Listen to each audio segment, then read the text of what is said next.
Good morning, dear students. I am your economics teacher, Yogesh Kaushik. Now, we are going to discuss about Indian economic development. In this book, we have to study how Indian economy developed since 1947.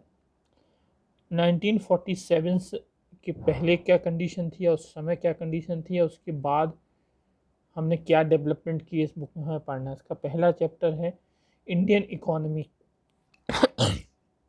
On the eve of independence. जब हम आज़ाद हुए उस समय हमारी economic condition क्या थी। उस समय हमारी इकोनॉमिक कंडीशन अच्छी नहीं कह सकते, कई सारे ड्रॉबैक्स थे। इन जो ब्रिटिशर्स थे उन्होंने सिस्टमेटिक वे में हमारी इंडस्ट्रीज़ को ख़त्म किया। हमारे एजुकेशन सिस्टम ख़राब था, हमारा हेल्थ सिस्टम ख़राब था और कोई भी ऐसा सेक्टर नहीं था जिसमें हम डेवलप कर रहे हो।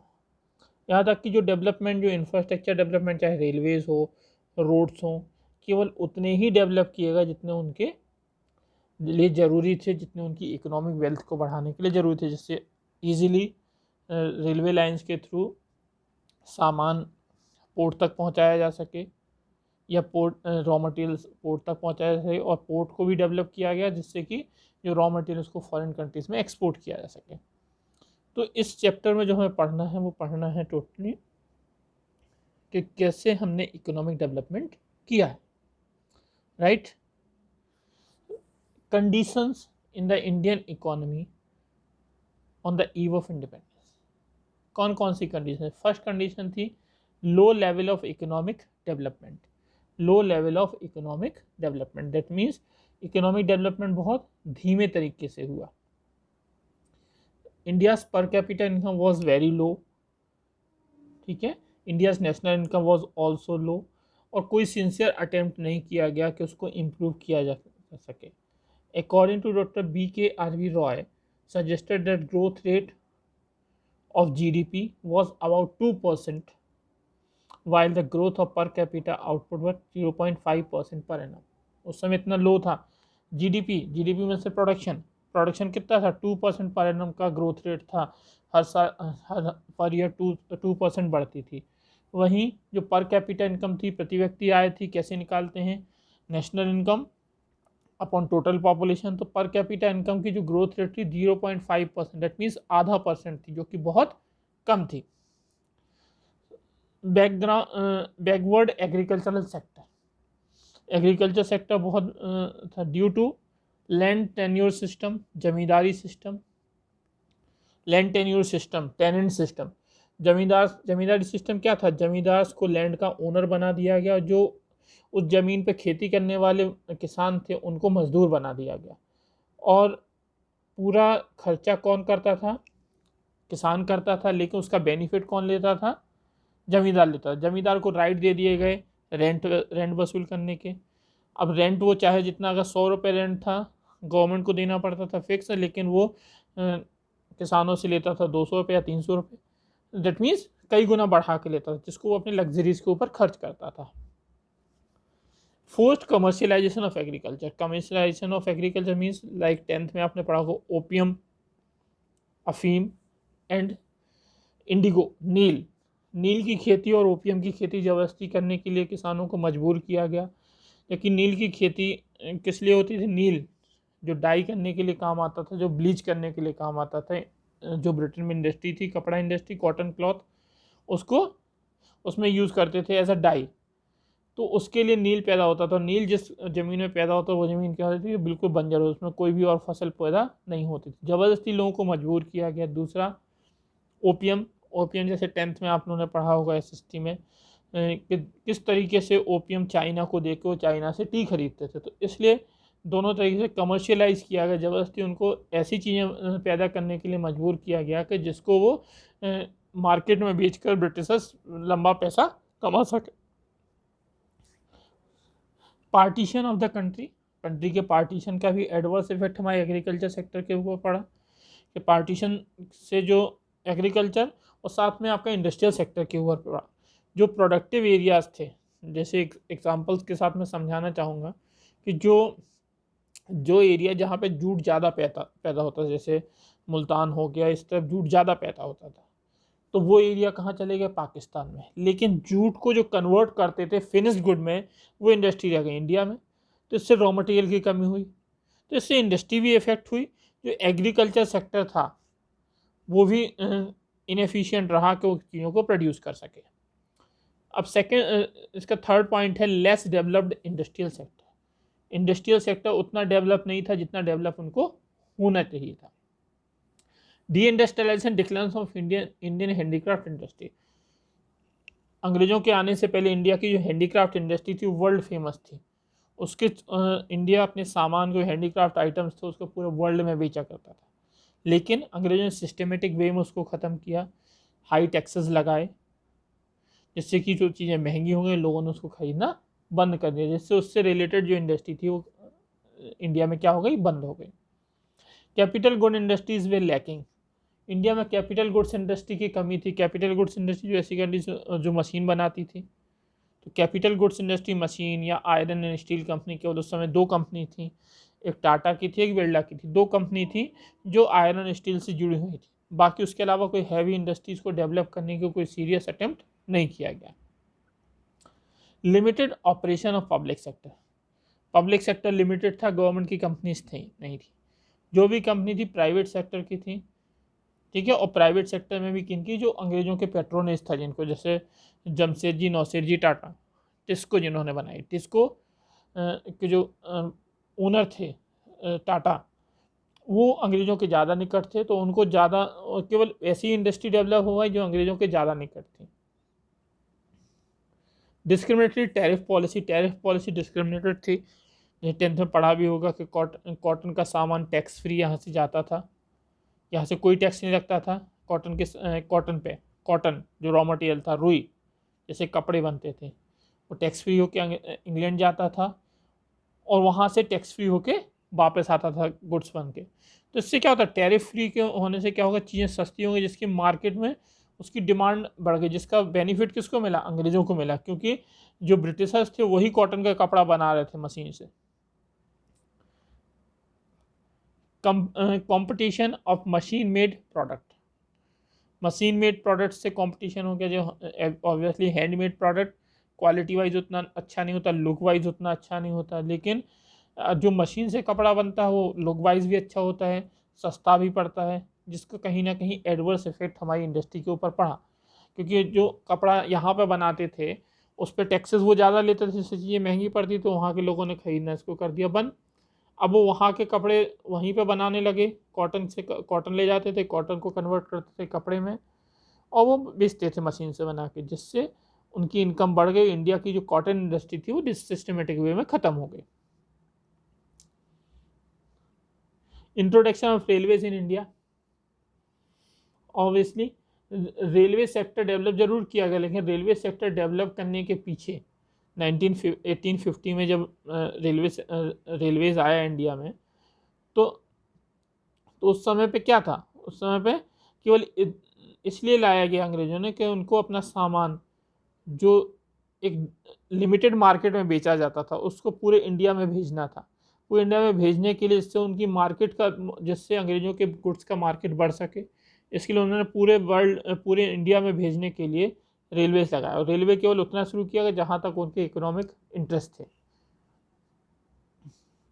Lack of heavy and basic industry. Heavy और बेसिक इंडस्ट्री की कमी थी, जैसे मैंने बताया केवल टाटा और बिरला दो इंडस्ट्रीज थी, बाकी इसके अलावा कोई थर्ड इंडस्ट्री नहीं थी जो हैवी इंडस्ट्री या आयरन स्टील इंडस्ट्री या मशीनरी बनाती, तो जिसका एडवर्स इफेक्ट हमारे ऊपर पड़ा कि हमें अगर मशीन प्रोडक्शन भी करना है तो हाथ से करना पड़ता, जिसका एडवर्स इफेक्ट हमारी इंडस्ट्री के ऊपर पड़ रहा था। फोर्थ पॉइंट है foreign trade characteristic. Foreign trade कैसा था, ठीक है। Net export of raw material and importer of finished good. India क्या बन गया था, exporter of raw material. India का करता था, रॉ मटेरियल का एक्सपोर्ट करता था। रॉ मटेरियल जैसे जूट हो गया, कॉटन हो गया, इसका एक्सपोर्ट करता था। और अंग्रेज वहाँ पे ब्रिटेन में क्या करते थे, उसको कन्वर्ट करते थे फिनिश गुड में और वापस हमारे यहाँ भेजते थे, ठीक है। तो हम इंपोर्टर बन गए फिनिश गुड के। हम तैयार सामान मंगाते थे, इंपोर्ट करते थे, एक्सपोर्ट क्या करते थे, raw material. Britain had the monopoly control of foreign trade. India का जो ट्रेड था उसका मोनोपोली किसकी थी? ब्रिटिश थी। केवल जो हमारा ट्रेड चाहे एक्सपोर्ट हो या इम्पोर्ट हो वो 80% 70% किसको होता था? ब्रिटिशर्स को होता था, और ऐसी कंट्रीज को होता था जो ब्रिटिशर्स की कॉलोनी है। ठीक है, कोई अदर कंट्रीज को हम उसको एक्सपोर्ट या इंपोर्ट नहीं कर सकते थे।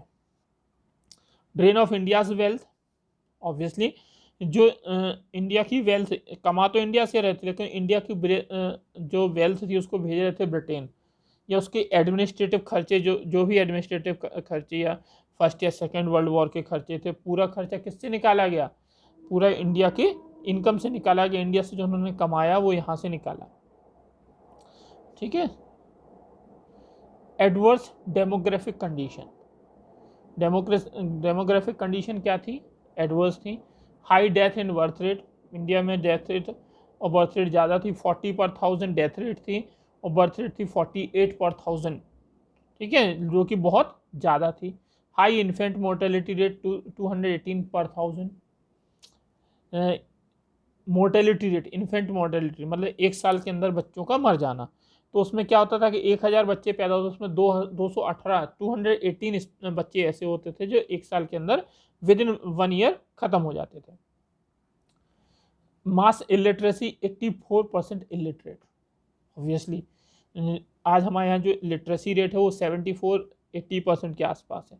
उस टाइम पे केवल 15 से 16% लोग लिटरेट हुआ करते थे, वो भी जो पैसे वाले होते थे, जो अंग्रेजों के पास होते, जो अंग्रेजों से की गुड बुक में होते थे। लो लाइफ एक्सपेक्टेंसी, उस समय एवरेज लाइफ जो थी बेटा 44 ईयर्स थी। ठीक है, जो कि आज बढ़ के वही एवरेज एज 65 और 70 ईयर्स के आसपास आ गई है। तो ये इम्प्रूव हुआ है। Low standard of living, standard of living क्या था? Low. People use to spend 80 to 90% of their income on basic needs. Basic needs को पूरा करने के लिए, रोटी कपड़ा मकान, बेसिक नीड्स को पूरा करने के लिए 80 से 90% इनकम खर्च करते थे। लग्जरीज के ऊपर, अच्छे इनके ऊपर तो खर्च करना भूल ही जाओ, बेसिक नीड है वो पूरा करते थे। Lack of public health facility, public health facility की कमी थी।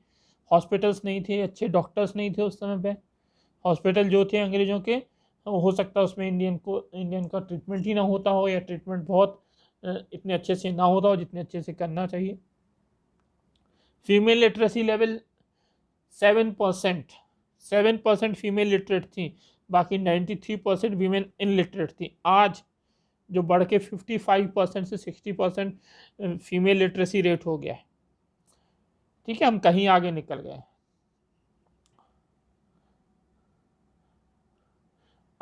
Under developed infrastructure, infrastructure means schools, hospitals, roads, electricity generation, communication etcetera. उस समय इन सारी चीज़ों की कमी थी। अच्छे रोड्स नहीं थे। रोड्स बनाए भी जो अंग्रेजों ने, वो कहाँ बनाए? जहाँ तक वो अपने सामान को ईजिली पहुँचा सकें वहाँ तक के लिए रोड्स बनाए। गाँव को रोड से नहीं जोड़ा, पक्के रोड से। इलेक्ट्रिसिटी जनरेशन लिमिटेड थी, जो कि आज हम कई गुना ज़्यादा बना रहे हैं। उस समय लिमिटेड इतनी इलेक्ट्रिसिटी पैदा किया जिससे जो फॉरेनर्स हैं, जो ब्रिटिश थे, उनकी नीड्स पूरी हो सके। हेल्थ के लिए ज़्यादा कुछ हॉस्पिटल्स नहीं थे, मेडिकल कॉलेजेस नहीं थे, एजुकेशन के लिए अच्छे स्कूल्स नहीं थे, गवर्नमेंट स्कूल्स नहीं थे, और कम्युनिकेशन को कोई मीडियम नहीं था। और कम्युनिकेशन का मीडियम जो बनाया गया, अंग्रेजों ने सेटअप किया, वो केवल इतना किया कि वो अपनी जो इन्फॉर्मेशन है एक जगह से दूसरी जगह ईजिली पहुंचा सके। ठीक है, कुछ एफर्ट्स ज़रूर किए गए, जैसे रोड्स बनाए गए, लेकिन रोड्स कितने बनाए गए वो मैं आपको बता चुका हूँ कि जितने रोड बनाए गए जितना उनको बेनिफिट कर, जितना ईजिली उनका सामान एक जगह से दूसरी जगह पहुँचाया जा सके। रेलवेज भी बनाए गए जिससे कि उनका जो फिनिश्ड गुड है, फिनिश्ड गुड को पोर्ट तक पहुँचाया जा सके। सॉरी, रॉ मटेरियल को पोर्ट्स तक पहुँचाया जा सके, जिससे उसको फॉरेन कंट्री भेजा जा सके, और जो फिनिश्ड गुड है उसको मार्केट तक लाया जा सके। या ट्रूप्स, जो उनकी आर्मी थी, आर्मी को एक जगह से दूसरी जगह ईजिली डिप्लॉय किया जा सके। इतना ही रेलवे बनाया, इसलिए रेलवे बनाया गया। पोर्ट सेटअप किए गए, कुछ पोर्ट्स बनाए जाए, लाइक कोचीन हो गया, ये पोर्ट्स बड़े पोर्ट्स थे जिनसे कि जो फॉरेनर्स अपने सामान को कहाँ भेजते थे, ब्रिटेन में भेजते थे। ठीक है, the main motive was not to provide basic amenities to the Indian people but to their colonial interest. उनका जो देने का, जो सर्विसेज देने का मेन मोटिव क्या था, केवल आपका बेसिक एम्यूनिटीज प्रोवाइड करना नहीं था पब्लिक को, उनका मेन मोटिव था जो कॉलोनियल इंटरेस्ट है, जो उनका खुद का इंटरेस्ट है, उसको पूरा करना था। More dependence on primary sector, obviously 1947 के पहले या 1947 को जब हम आज़ाद हुए उस समय हमारा शेयर टोटल जितना वर्कफोर्स था उसका 72% किस में लगा हुआ था, एग्रीकल्चर में लगा हुआ था। 10% of manufacturing while 18% workforce way engage in service sector. 10% था मैन्युफैक्चरिंग में जहाँ पे कन्वर्ट किया था तो रॉ मटेरियल को फिनिश गुड में, और 18% था सर्विस सेक्टर में। ठीक है, तो जिस तरीके से जो 2/3 पॉपुलेशन थी, वर्किंग पॉपुलेशन थी, वो किस में लगी हुई थी बेटा, वो लगी हुई थी एग्रीकल्चर सेक्टर में। कुछ पॉजिटिव्स भी रहे, कुछ पॉजिटिव रहे, ब्रिटिश रूल का पॉजिटिव्स क्या रहे, provide transport facilities largely in terms of railways. Transport definitely आज रेलवे, इंडिया का रेलवे वर्ल्ड का सबसे बड़ा रेलवे सिस्टम है। वो क्यों हुआ, उसके पीछे सबसे बड़ा बेसिक रीज़न है जो अंग्रेजों ने रेलवे सेटअप किया। रेलवे सेटअप जरूर किया अपने इंटरेस्ट के लिए, लेकिन उसको हम आगे ले गए, आज वो हमारे लिए बेनिफिशियल हो रहा है। डेवलपमेंट ऑफ पोर्ट डेवलप किए जिससे कि इजीली सामान एक से दूसरी जगह भेजा जा सके, जो आज भी हम कोचीन पोर्ट को यूज़ कर रहे हैं। Provision of post and telegraph service, postal और टेलीग्राफ सर्विस स्टार्ट किसने किया, अंग्रेजों ने किया, जिसका आज हम बेनिफिट ले रहे हैं। पहले हम किसके थ्रू, लेटर्स के थ्रू एक दूसरे से जाते थे, टेलीग्राफ भेजते थे, आज उसको हमने एक्सटेंड किया, आज ईमेल्स, मेल्स, व्हाट्सएप पे आ गए हैं। British government left a base for strong and efficient administrative setup. आज आप देखते हो एसपी है, कलेक्टर है, डीएसपी है, ये सारा जो एडमिनिस्ट्रेटिव सिस्टम है वो किसका दिया, अंग्रेजों का दिया हुआ है। अंग्रेजों ने एडमिनिस्ट्रेटिव सेटअप किया, सिस्टम सेटअप किया, जो कि आज हम इसका यूज़ कर रहे हैं एडमिनिस्ट्रेशन के लिए। आज लोकल लेवल पर, डिस्ट्रिक्ट लेवल पर कौन देखता है एडमिनिस्ट्रेशन, कलेक्टर देखेगा ना। ठीक है, गवर्नमेंट तो हर जगह पहुंच नहीं, लेकिन गवर्नमेंट का रिप्रेजेंटेटिव कलेक्टर है, वो हर जगह आके एडमिनिस्ट्रेशन देखता है। ये किसकी देन है, अंग्रेजों की देन है। Political and economic unification of the country का पॉलिटिकल यूनिफिकेशन किया उन्होंने। एक मैप तैयार किया कि ये इंडिया है। ठीक है, पहले क्या था, जब अंग्रेज आए उससे पहले हम डिफरेंट रियासतों में बटे थे, उसके बाद से हम एक हुए, यूनिफाई हुए, एक country as a country India emerge हुए। Evolution of banking and monetary system, अंग्रेजों के पहले हम बार्टर सिस्टम में बिलीव करते थे। ठीक है, और लेकिन अंग्रेजों ने हमें मॉनेटरी सिस्टम दिया, मनी सिस्टम दिया, बैंकिंग सिस्टम दिया। आज हम बैंकिंग के थ्रू बहुत सारे ट्रांजेक्शन कर रहे हैं, उसका कहीं ना कहीं जो बेस क्रिएशन किसका था, अंग्रेजों ने किया था। आज के लिए इतना ही। आपको ये वीडियो कैसा लगा कमेंट करके बताएं, लाइक करें, सब्सक्राइब करें और शेयर करें वीडियो को, जिससे और बेल आइकॉन दबाना ना भूलें कि जिससे आपको रेगुलर बेसिस पे ये सारी चीज़ें मिलती रहें, इंटीमेशन मिलता रहे। नए वीडियोस आज मैंने शुरुआत किया इंडियन इकोनॉमिक डेवलपमेंट का। अब जो नेक्स्ट वीडियो इसके सेकंड चैप्टर का रहेगा, जो कि आपको नेक्स्ट वीक में डालूँगा। तो तब तक के लिए घर में रहिए, सुरक्षित रहिए, stay home and be safe. Okay, till then bye and have a nice day.